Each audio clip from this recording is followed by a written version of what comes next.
सबसे अब आते हैं हम जेनेटिक डिजीजेस पे आते हैं। सबसे पहले पेपिलोन लेफ्री सिंड्रोम। इसमें बेसिकली क्या होता है कि 2 साल की उम्र में पीटीएल डिजीज शुरू हो जाती है।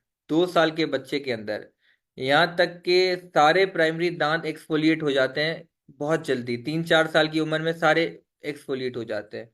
और पॉजिटिव फैमिली हिस्ट्री होती है क्योंकि ये जेनेटिक है। बस इतना ही याद करो। हर हर डिजीज का थोड़ा थोड़ा याद करना है, ज्यादा डीप में नहीं जाना। फाइनल ईयर वाले स्किप कर सकते हैं, वो सिर्फ डाउन सिंड्रोम और एलर डेनलोड याद करें, बाकी पीजीज को तो सारे याद करने पड़ेंगे। पहला नाम है पेपिलोन लेफ्री सिंड्रोम। फाइनल ईयर वाले सिर्फ नाम याद कर लें। पीजीज को थोड़ा अंदर का मवाद भी याद करना पड़ेगा कि 2 साल की उम्र में शुरू हो जाता है और यहाँ तक कि 3-4 साल की उम्र में सारे प्राइमरी दांत शेड ऑफ हो जाते हैं। और ये प्राइमरी डेंटिशन को अफेक्ट करता है, प्राइमरी को। दूसरे नंबर पे है न्यूट्रोपेनिया। पेपिलोन लेफ्री की एक डायग्नोसिस करने का तरीका क्या है कि उसके हाथों पे और पाँव पे निशानात बन जाते हैं, पाल्मर प्लांटर हाइपर केराटोसिस हो जाता है। तो ये डायग्नोसिस करने का तरीका है। दूसरी डिजीज है न्यूट्रोपेनिया। उसके अंदर क्या होता है, न्यूट्रोफिल्स बहुत कम होते हैं, रिडक्शन इन न्यूट्रोफिल काउंट। ये बेसिकली प्राइमरी को अफेक्ट नहीं करता, ये परमानेंट डेंटिशन को अफेक्ट करता है। जिंजवाइटिस हो जाता है, अल्सरेशन हो जाती है, रिसेशन हो जाती है। इसके अंदर क्या करना है, strict plaque control, for example tooth brushing, scaling, polishing और माउथ वॉश इस्तेमाल करना है। तीसरे नंबर पे आता है चिदाक हिगाशी सिंड्रोम। ये भी, इसके अंदर भी न्यूट्रोफिल की एक्टिविटी खत्म हो जाती है और ये प्राइमरी डेंटिशन को अफेक्ट करता है। यहाँ तक कि प्री मैच्योर एक्सफोलिएशन हो जाती है प्राइमरी दांतों की। तो ये भी इतना खास नहीं है, नाम याद करो, चिदाक हिगाशी सिंड्रोम। चौथा है ल्यूकोसाइट एडिशन डेफिशिएंसी सिंड्रोम। ये भी सिर्फ नाम याद करो कि ल्यूकोसाइट एडिशन डेफिशिएंसी यानी ल्यूकोसाइट अडियरेंस में प्रॉब्लम हो रहा है। पांचवा है, ये इंपॉर्टेंट है, एल्डर डेनलर सिंड्रोम। ये इंपॉर्टेंट है, इसके अंदर कोलेजन के अंदर डिफेक्ट आ जाता है। जो अटैच जिंजावा है उसके कनेक्टिव टिश्यू में कोलेजन के अंदर प्रॉब्लम आ जाता है। तो उसका बहुत कमजोर हो जाता है जिंजावा। नंबर वन प्रॉब्लम्स क्या है, नंबर वन फ्रिजाइल जिंजावा, कमजोर हो जाना। नंबर टू जल्दी से खून निकलना शुरू हो जाता है क्योंकि वो कमजोर होता है। नंबर थ्री पेरियोडोंटाइटिस होता है, खास तौर पे टाइप 8 में। इसके अलावा डेंटिनो इनेमल जंक्शन यानी हार्ट टिश्यूज के अंदर जहाँ पे इनेमल खत्म होता है डेंटिन शुरू होता है, वहां पे भी प्रॉब्लम क्रिएट हो जाता है।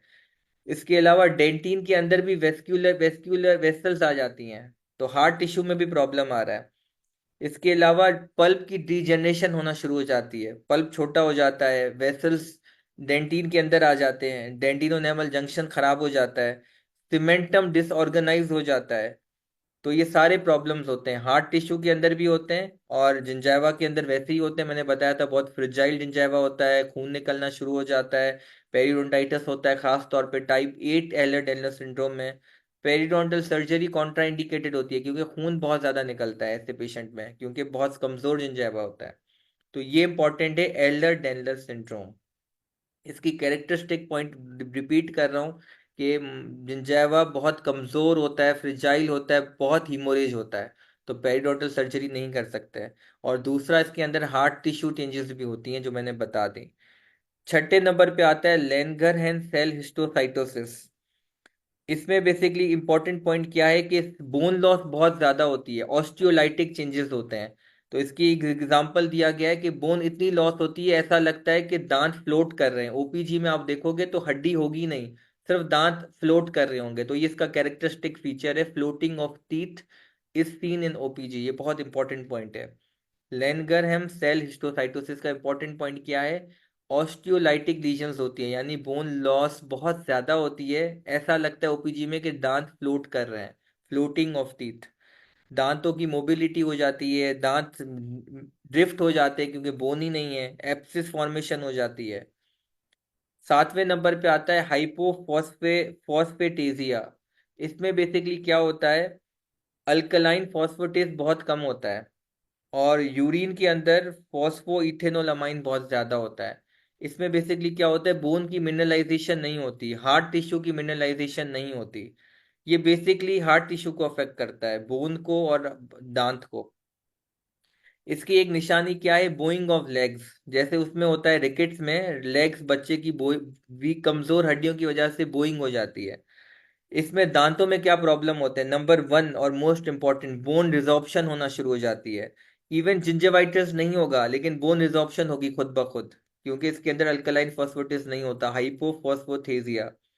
दूसरे नंबर पे बोन लॉस हो जाती है, तो फिर क्या होता है, एंटीरियर दांत जो है, प्राइमरी एंटीरियर दांत, वो जल्दी से लॉस हो जाते हैं, शेड ऑफ हो जाते हैं।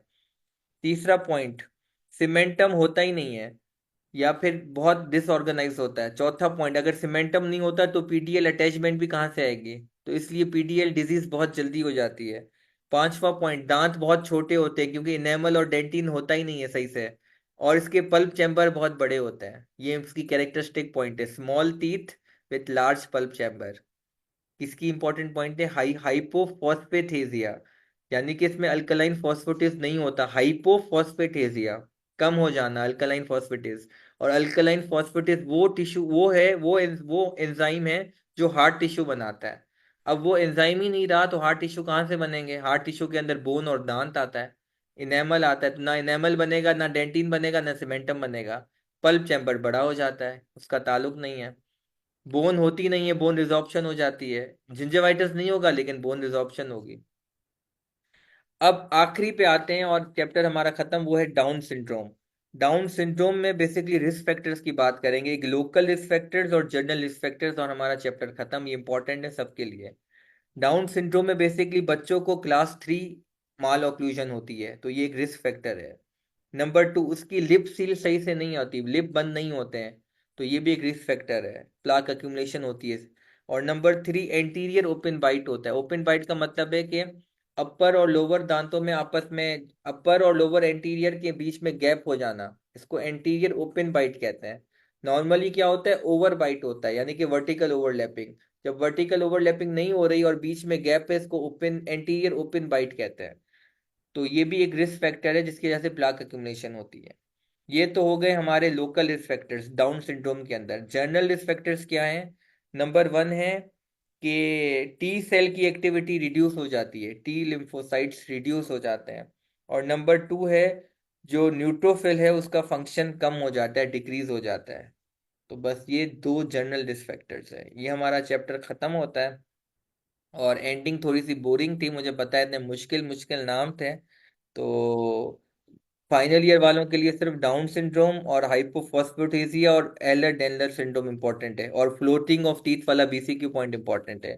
और बाकी पीजीज के लिए जो मैंने बताया सिर्फ वही इंपॉर्टेंट है, इसके अलावा भले छोड़ दो, ज्यादा डिटेल में नहीं जाना। नाम याद करने और इनके दो तीन पॉइंट्स जो मैंने बताए हैं वही याद करने हैं, दिस इज ऑल। इससे ज्यादा कुछ पढ़ने की जरूरत नहीं है। ये इतना बड़ा चैप्टर है वैसे अगर आप देखो, लेकिन ये अल्लाह का शुक्र है हमारा, मतलब 1.5 घंटे के अंदर ये सारा चैप्टर वाइंड अप हो गया। तो 1.5 घंटे के अंदर ये पूरा चैप्टर वाइंड अप हो गया, लेकिन नॉर्मली अगर देखा जाए तो ये चैप्टर बहुत बड़ा चैप्टर है, 20 पन्नों का चैप्टर है, उससे भी ज्यादा चैप्टर है। तो ये सारी इंपॉर्टेंट चीजें मैंने आप लोगों के सामने रख दी हैं, और अगर कोई सवाल हो तो पूछ सकते हैं। ठीक है, 12 भी बज गए, अब आप लोग सारे आराम करें या फिर तफरी करें, या जो जिसको कोई वेब सीरीज देखनी हो वो वेब सीरीज देखे, और जिसको सोना हो तो वो आराम से ब्लैंकेट में सो जाए। और मैं अपना आज का लेक्चर एंड करूंगा ये बात कहकर कि खुशकिस्मत इंसान कौन होता है, ये आप लोगों से सवाल, लेकिन जवाब भी मैं खुद दूंगा। खुशकिस्मत वो है जो अपनी किस्मत पर खुश है। Thank you so much. अस्सलाम वालेकुम।